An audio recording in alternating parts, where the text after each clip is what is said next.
네, 안녕하세요. 한쌤입니다. 오늘은 7월 7일 새벽 4시입니다. 종목들 잘 천정하고 계십니까? 네, 코스피도 지금은 약간 조정세를 보여주고 있고, 코인 시장도 그냥 고만고만한 그런 상태입니다. 여러분들께 눌림목 이야기를 드렸다가, 이제 최근에 이제 강좌였죠. 지난주 수요일 강좌 때, 여러분 이럴 때는 또 이렇게 단타 종목 가능성 있는 종목들이 있습니다. 고 툭툭툭 던져 드렸던 것 같아요. 이제 완전 공개로 돼 있으니까 보시면 되고요. 실제 그런 종목들이 꽤나 움직여주는 애들도 있습니다. 하지만 무지성으로 내들고 계시지는 않으셨으면 좋겠어요. 그죠? 보시면 뭐 여기 뭐 보시면 여러 가지 올려주시고 계시는 분들 계신데, 그죠? 주가들, 그죠? 네, 뭐 스님도 오랜만에 오셔가지고 본인이 계좌 인증을 계좌가 매수 평단을 보여주시네요. 그죠? 왜냐하면 뭐 금액을 보여주면 뭐 이질감이 생길 수 있으려나? 어쨌든 뭐 남아있든 어쨌든 이때 샀었다는 그 중요한 거거든요. 그래서 여러분들께 계속 말씀드리지만, 항상 보시면 이제 이렇게 주가 되면서 거래가 싹 증가되는 모습, 그죠? 얘가 핵심이에요. 별거 없어요. 얘가 핵심이어서 요때를 찾으셔야 되고, 이때는 뭐 이미 24년에서 이미 이제 가버렸으니까 끝난 거죠. 그죠? 근데 이제 기본적 분석까지 되면 더더욱 좋겠죠. 그죠?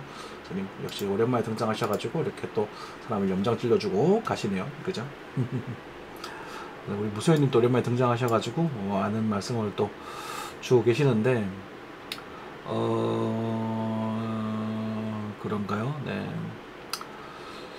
자, 요거는 아직 조금 섣부르죠. 조금 일단 다 그냥 뭐 달을 잘 보시는 것 같아요. 성일할 때 이런 거는 건드리지 마십시오. 네, 이런 것들은 뭐 서립주들은 건드리지 않으시는 게 좋고요. 이런 것들도 사실은 좀 살짝 들어오고 있긴 한데, 단타로 보기도 하더라도 이런 애들이 이제 이렇게 가기보다는 막 이렇게 갈 테니까 급하게 보실 필요는 없을 것 같아요. 간단하게 그냥 말씀드려서. 그렇죠. 네. 비중 천천히 늘려가셔도 좋겠고, 근데 이제 우리 무소연님께 이제 좀 당부드리고 싶은 것은, 이제 재무제표까지 살짝 보시면 아마 장투하시기 종목을 찾으시기에는 아마 좀 더 좋으실 겁니다. 주말에는 아무도 대화가 없어서 저도 주말은 좀 힐링을 좀 하고 있었습니다. 워낙 너무 이제 잠을 못 자다 보니 잠을 좀 많이 잔 것 같아요. 아무튼 그래, 재무제표 살짝 보시면, 이제 보시는 거 알려드릴게요. 이 영상 보시려나 모르겠다. 예를 들어서 LG화학인가요? LG화학 보죠. LG화학.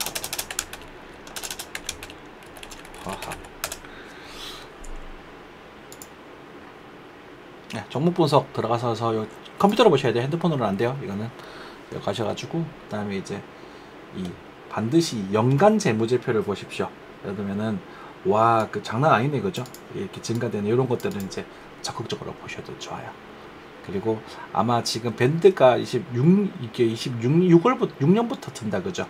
그러다 보니까 LG화학 같은 경우는 이때부터 괜찮을 수 있겠구나. 재투자 잘 하고 있고, 그죠? 이자 발생 부채는 뭐 그 정도, KPX 영업이익률, 그다음에 그거 부채 비율을 봐야 돼. 부채 비율 100% 정도 나쁘지 않아요. 그러니까 내 아파트 값이 100%인데 100% 빚을 갖고 있다는 뜻이에요. 나쁘지 않다는 뜻이고, 네, 나쁘지 않죠, 그죠? 30만 원 정도. 네. 네, 요 정도면. 근데 이제 급하게 보기보다는 이제 천천히 보면 좋겠다 라고 이렇게 보실 수 있겠죠. 왜냐면 27년에 이제 흑자가 나고 25년부터 돌린다고 했으니까 26년부터는 좀 좋아질 수 있겠다는 거죠. 그죠? 자, 하여튼 이런 거 LG화학 같은 경우는 좀 괜찮네요. 저희도 이제 보트에 좀 넣어놓든지 하겠습니다. 감사합니다. 네, 그렇게 보시면 돼요. 그래서 KPX는 재투자, 그리고 이제 항상 영업이익에 미래 비전이 나와 있는 상태에서 이제 LG화학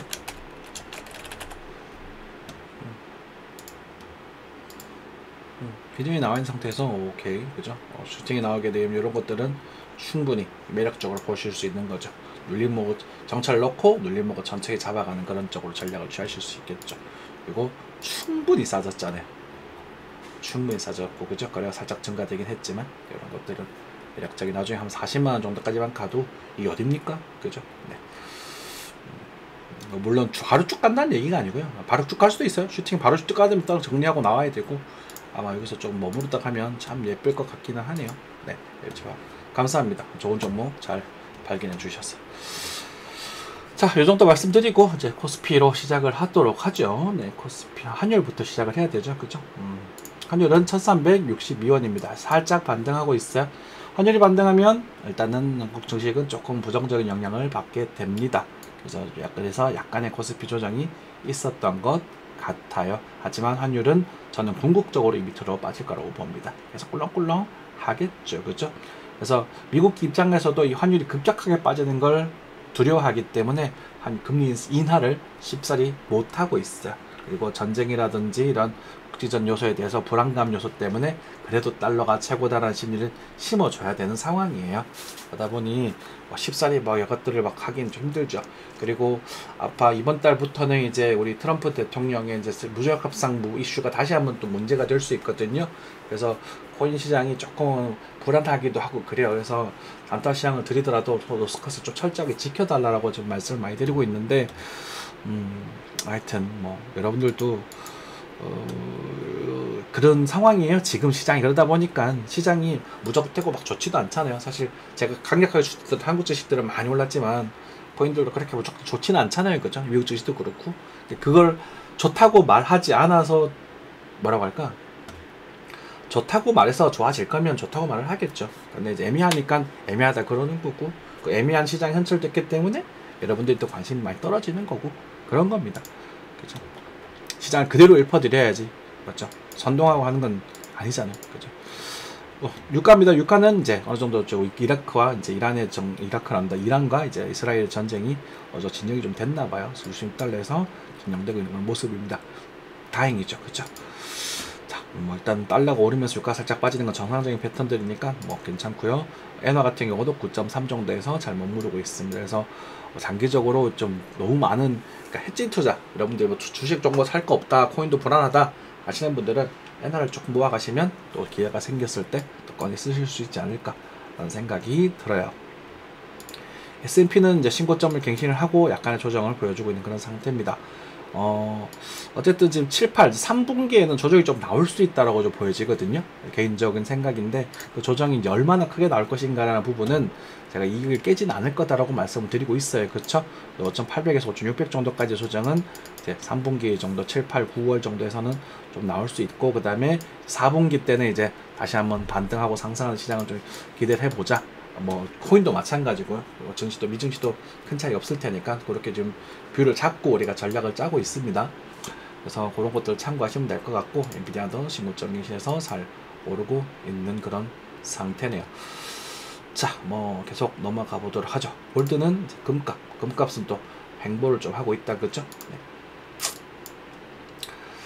자, 코스피입니다. 네. 코스피도 지금 3,000을 넘어갔었죠, 그렇죠? 3,200까지도 갈 수 있지 않을까 이렇게 말씀드렸는데 3,100에서 저항을 먹고 있습니다. 지금의 조정은 이제 만약에 빠지게 된다면 2,900 근처까지 또 생각을 조금 하고 계셔야 돼요. 이 정도 구간까지는. 그래서 너무 많이 올랐어요, 순간적으로. 그러니까 조정을 좀 받고 다시 한번 줘서 뭐 이렇게 한번 갔다가 이렇게 빠지든지 그렇게 되지 않을까 싶고요. 그래서 이제 또 거품 난 종목들도 잘못 사면 조금 더 힘든 시간을 겪으실 수 있겠죠. 그렇죠. 특히나 카카오 같은 것들은 저는 저희들 팔라고 말씀드렸거든요. 슈팅이 나고 나서 5월 27일 날 카카오를 사라고 하고, 네, 카카오를 좀 매수하세요라고. 그러니까 이때부터 관심 있게 보면서 매수 분할 조금 소비중 잡았다가 받았다가 사왔다가 받았다가 적당히 하다가 이때 따라 붙으라고 그런단 말이에요. 정확히 5월 27일인데, 그러니까 이때는 천천히 하는 거고요. 이때 강하게 하는 거예요. 근데 이제 이거는 여러분들 이제 차트 고민도 많이 하셔야 되고, 이제 전략적인 그런 것들도 많이 보셔야 돼서 발견하실 수 있겠죠, 그렇죠? 그리고 나서는 이제 7월 초에는 이제 7월 1일이었나? 6월 말지 6월 13일부터는 물량을 상당량 빼시고 다시 들고 가시라고 말씀드리죠. 그래서 바로 갈 거냐 안 갈 거냐라는 부분보다는 어쨌든 충격이 많이 생길 수 있었을 거예요. 여기서부터 빠지면 이것도 20% 가까이 빠진 거잖아요. 그러니까 이제 순간적으로 너무 많이 올랐다는 거지. 그리고 이런 구간들은 또 단타적으로요. 바로 갈 수도 있고요.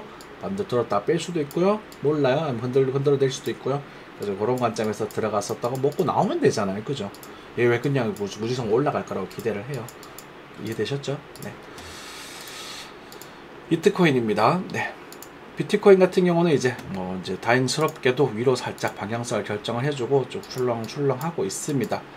이런 구간들 사실 여기였죠. 사실 요 구간 조정이 나오고 나서 7월 1일 날 104,000불 정도에서 우리가 잡을 수 있을 자리가 있을 수 있다 이렇게 말씀드렸고, 이 밑에는 큰 포인트가 되고 그것에 대한 여러 가지 관점들, 그러니까 더블 콤보, 트리플 콤보 여러 가지 관점들에 대한 얘기를 드리면서 올라가서 이런 구간에서는 또 우리가 여기서 안착하는 걸 보고 액션을 취해도 늦지 않다 이렇게 말씀드렸었죠. 그죠? 근데 이제 뭐 다행스럽게도 이쪽 방향으로 접근이 좀 된 것 같습니다. 그렇게 되면 이 조정파가 하나의 조정파가 되거든요. 이제 접속파 크게 붙을 수 있고 고점을 살짝 넘어갈 수 있습니다. 결정 넘어갈 수도 있는 상태가 됐고, 요때 넘어가서 뭐 이제 조정파가 또 이렇게 하나가 붙다고 했을 때 나중에 이제 여기가 떨어졌을 때도 강력하게 매수할 수 있는 근거 중에 하나가 또 돼요. 그러니까 이때는 쫄지 않으셔도 될 것 같아요. 이제는 일단 패턴을 한 개 완성을 시켜줬고, 이제 중요한 건 이런 구간에서 알트코인들의 수단매가 얼마나 진행될 것인가가 좀 중요한 것 같아요. 왜냐하면 코인 시장은 비트코인 뿐만 아니라 우리는 알트코인도 함께 봐야 되는 거거든요. 그래서 어쨌든 그래도 나쁘지 않은 그런 시장 형태를 보여주고 있는 부분이고, 단기적으로는 요 추세가 이제 타이 되게 되면 요 정도까지는 이제 빠질 수 있다라고 생각하시면 됩니다. 그래서 맞섰을 때는 이제 뭐 오히려는 이제 11만까지 못 갈 것 같고요. 11만, 요번 주는 11만보다는 이제 11만 9천, 10만 9천? 뭐 11만 살짝 안 되는 정도? 그래서 이제 10만 6천 불 요 사이에서 좀 왔다 갔다 하는 흐름이 나타나지 않을까? 뭐 큰 재미는 없겠죠. 근데지만 이제 이번 달부터는 이제 왜냐면은 제가 7월에 비증시의 조정을 좀 가능성, 그러니까 3분기에 본다 그랬잖아요. 그 상태에서 그 녀석들의 돈이 이쪽으로 좀 넘어왔으면 하는 바람이 있는 거죠. 그죠? 그래서 도미너스도 체크하고 보이면서 살짝 또 빠지고 있는데, 그래서 지금은 이제 우리는 알트코인의 순환매를 기대를 해야 되나 조금 애매하긴 하지만, 어쨌든 점수적으로 봤었을 때는 되게 안 좋은 쪽 가기보다는 꽤나 또 긍정적인 쪽으로 흘러가고 있다 이렇게 해석하시면 되겠습니다. 그래서 그런 부분에 있어서 봉크 같은 경우는 저희들이 이제 시장을 좀 내드렸던 종목이에요. 봉크 어디 갔냐, 여기 보시면 봉크 여기 있죠. 그죠? 네. 그죠? 이렇게 되고 뭐 여러 UX 링크도 있고 막 그런데 UX 링크도 많이 올라가죠. 그죠? 네. UX 링크도 올라가죠. 그죠? 그래서 뭐 내드려 봤고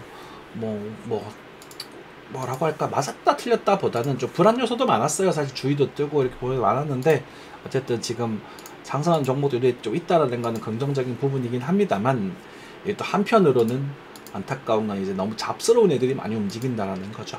그죠? 왜냐면 덩치가 좀 있는 애들이 아니라 페페 뭐 사실은 뭐 얼마나 못된 누가 캐니 로덕스월드 이런 애들도 사실은 시총들이 1,000억 원대 있는 애들이잖아요. 뭐 이 봉크는 또 시총이 크네요. 야, 얘는 뭐 하는 애야? 돌라나 생태계에 있는 애구나. 아하. 그렇군요. 아무튼 좀 새로운 그거네. 그래서 좀 잡스러운 애들이 좀 많이 움직이는 것 같다라는 부분입니다. 그래서 조금 뭐 무조건 좋다, 나쁘다라고 말하기에는 조금 아직 이런 상태고요. 그래서 일단은 비트코인이 1억 하나로는 이제 1억 4,800만 원 라인 전후에서 왔다 갔다 하면서 알트코인 순환매가 나오고 있는데, 여기서 당부드리고 싶은 말씀은 알트코인들은 라고 할까, 계속 똑같은 말씀을 드려야 될 것 같아요. 기회든 올 수 있을 것 같아요. 리스크 대비 리턴 값은 클 수 있는 게임입니다. 그렇지만 목숨 걸지 마십시오. 네, 그게 제일 핵심인 것 같아요. 안전한 시장 내버려두고 위험한 시장에서 목숨 걸지는 마십시오. 그리고 우리가 이제 존버를 위한 존버라고 해야 될까요? 그건 하지 않으셨으면 좋겠어요. 알트코인은요, 결과적으로 빠지게 돼 있습니다. 이게 이제 안타까운 이야기지만 결과적으로 빠지게 돼 있어요. 그러니까 슈팅이 나오게 되면 이거에 존버하지 마시고 밀어두지 마십시오. 그러니까 실제로 무상향을 보여줬고 엄청나게 상승을 보여준 종목들 몇 개 없어요. 뭐 리플도 무상향 했다고 칠까? 그렇죠? 그러면 뭐 이더리움, 비트코인, 리플, 그리고 뭐 솔라나 정도가 있거든요. 대부분은 이제 결과적으로 다시 빠져요. 그러니까 수익이 났을 때는 안전장치는 꼭 마련하고 존버를 하시는 게 맞고요. 그리고 이런 바닥권에서 이제 이런 뭐라고 할까, 이렇게 흔들리잖아요. 주가가 이렇게 움직이다 보면 이런 바닥권 근처에서 내가 매수를 했었을 때 이런 슈팅이 나오게 되면 이런 달 이걸 먹기 위해서 정보하는 건 괜찮아요. 그리고 이걸 인내심 있게 기다릴 줄 아셔도 괜찮고요. 그죠? 실패할 수도 있겠지만, 그렇지만 결과적으로 이런 자리에서 계속 갈 거라고 생각을 들고 있으면 결국은 깨져버리는 상황들이 많이 나타납니다. 왜냐하면 주가는요, 영원한 저점과 영원한 고점은 딱 하나씩만 존재를 해요. 여러분들의 인생에서도 가장 잘 나갔던 시기는 한순간이고, 가장 힘들었던 시기도 한순간이잖아요. 그죠? 저는 가장 잘 나갔던 시기를 지금 현재라고 생각을 하고, 그죠? 그렇게 노력을 하고 있지만, 저는 헛소리를 좀 하고 있는데, 여러분들도 그런 것, 주식 차트는 이제 숫자가 딱 나오니까 이 저점과 고점은 하나밖에 없어요. 그렇다 보니 무지성 이제 그냥 무턱대고 하는 정보보다는 좀 전략적으로 안정적으로 세팅을 하셨으면 좋겠고요. 그리고 이제 코인 시장은 요약하면 그래도 우리가 좀 절망보다는 희망 쪽으로 조금씩 흘러가고 있는 것처럼 보여진다. 그리고 이 3분기에서 미증시와 비트코인 시장의 관계, 그리고 3분기에는 이런 비트코인 도미넌스에 조금 집착, 다들 좀 보실 줄 아시는 분들은 집착을 조금 해보시면 어떨까라는 생각이 드네요. 항상 시청해주셔서 감사드립니다. 이상 마무리할게요. 뿅.